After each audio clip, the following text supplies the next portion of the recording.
Bonjour à tous, aujourd'hui on va regarder comment rénover un vieux canapé en cuir de 25 ans avec un produit qui s'appelle de chez Altaïa, un kit pour rénovation de cuir recoloration. On commence par une étape de décapage avec un produit à base d'acétone très volatile, donc il faut faire ça en extérieur ou fenêtre grande ouverte avec un peu de courant d'air. On passe partout afin d'enlever tous les résidus de produits d'entretien de cuir, de taches, de produits gras, sucrés, que sais-je, poussière éventuellement. Moi là vous allez voir, je vais passer deux fois, je vais traiter deux fois le canapé. Je vais passer ce linge, je vais changer de linge bien évidemment, je vais passer deux fois, c'est un chiffon en coton, un bout de drap que j'avais dans ma cave. Donc je passe partout ce produit décapant en deux couches. Je laisse sécher et une fois que mon canapé est sec, vous voyez la salissure, c'est pas énorme mais j'ai quand même enlevé pas mal de choses. On va passer maintenant à la phase préparation du cuir, ce qu'on appelle un préfond chez Alta Cuir. C'est le kit que j'ai employé pour colorer ce canapé. Donc le préfond c'est un produit très liquide qui s'applique avec un tampon, un petit dé en mousse. Il faut l'appliquer uniformément sur tout le canapé, éviter que ça mousse, ou si ça mousse, on éponge avec le tampon pour que le produit soit uniformément appliqué. Alors ce qu'il faut, vous allez voir, c'est ne pas laisser trop sécher le produit avant l'application de la couleur. Donc moi je n'ai pas pu faire mon canapé en entier, j'ai fait la structure comme vous le voyez sur la vidéo et j'ai tout de suite attaqué la mise en couleur parce que sinon j'avais pas le temps, le produit aurait été trop sec. Vous voyez, il faut que ça colle légèrement comme ça sur le cuir pour pouvoir appliquer la deuxième couche maintenant qui va être le colorant.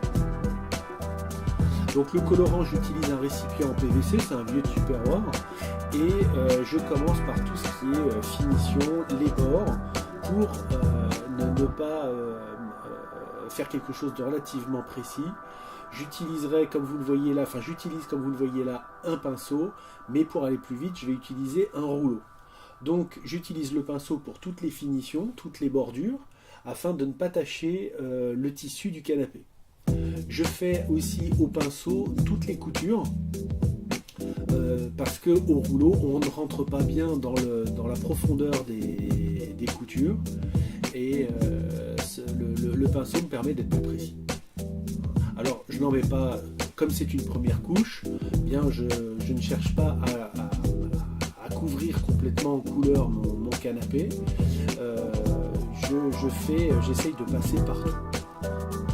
Alors là, pour votre information, canapé un vert très, on va dire sapin à l'époque. Alors on voit l'ancienne couleur qui était protégée par les anciens, par les coussins, et la partie hyper altérée par le soleil, l'UV.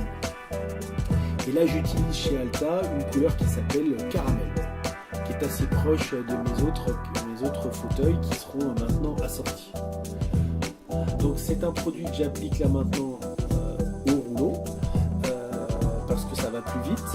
Alors faut veiller à ce que toutes les couches le produit soit bien appliqué à couches croisées, ne pas faire de qu'il n'y en ait pas de trop. Donc il faut bien vider le rouleau, aller jusqu'au bout du rouleau pour étaler le maximum de colorant pour pas qu'il y ait de surépaisseur.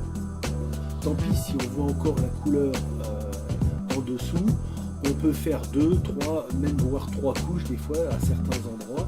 C'est pas grave, il faut que les couches par contre soient posées assez proches l'une de l'autre dans le temps.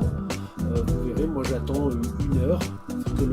Quand la première couche sera sèche au toucher, j'attaquerai la deuxième. Enfin, le temps que je fasse le canapé, vous verrez, on a le temps de repasser la deuxième couche en recommençant par là où on a commencé la première fois, la première couche. Donc c'est pas très beau au début parce qu'effectivement on voit la couleur ancienne transparaître, mais à la deuxième couche ça disparaît complètement et on a fini super. Le toucher cuir, on retrouve vraiment un vrai canapé cuir neuf. Là, vous voyez la transparence sur un produit quasiment sec. Vous voyez que dans la couture, ça mérite encore de parfaire au pinceau pour bien nourrir les coutures, parce qu'effectivement, le produit ne rentre pas si facilement que ça dans les coutures. Donc je vais être obligé de repasser une deuxième, voire des fois une troisième couche sur les coutures pour avoir un fini vraiment parfait. Là, c'est en cours de séchage de la première couche. Et je vous fais grâce de la deuxième couche, elle est sans intérêt. Je ne l'ai pas filmé. On voit encore les coutures qui méritent, qui sont un peu usées, qui vont recevoir la couleur. Mais c'est un produit qui s'applique très facilement. Le rendu, vous voyez, est parfait. Bon, là, la photo est pas nickel. L'éclairage, je suis pas encore très équipé du tout. Je suis pas encore équipé, pardon. Donc, la couleur est pas top. Mais vraiment, je suis hyper satisfait du rendu. Et puis, surtout, j'ai bien rénové des canapés de bonne facture en cuir à faible coût. Donc là, maintenant, on est en phase. La deuxième couche est passée et on pose le fixateur. Alors, le fixateur, ça se pose en bombe, en couche croisée. Il faut bien ventiler. J'espère que cette vidéo